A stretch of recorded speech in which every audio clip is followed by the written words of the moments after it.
O yun, at saka isa pa sa iwasan mo dito sa manobela, yung nagko-cross ang kamay mo. Yung gumagano na. So ganito mo siya i-manage. Meron tayong sinasabi na hand over hand.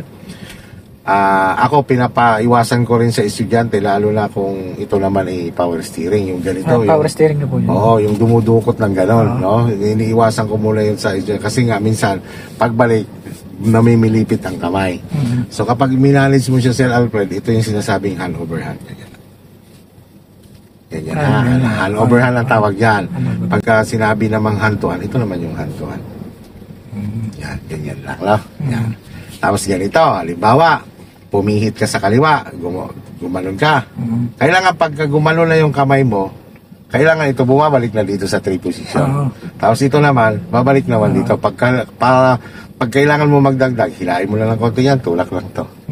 Yan, ganyan lang. Kasi meron kasi minsan, kung lumiko, ay pakiramdam niya kulang pa pala yung pihit niya, gumaganon pa. So hindi dapat lumalagpas itong kamay na to, hindi dapat umaabot dito. No? Ganyan dapat. Yan. Pagka magdadagdag ka. Yan. At the same time, siyempre as a beginner, paano mo ma-recognize ito si manobela na hindi padalas ang kamay mo sa pagbalik? Kontrolin mo ang galaw ng sasakyan mo. Ganun lang naman.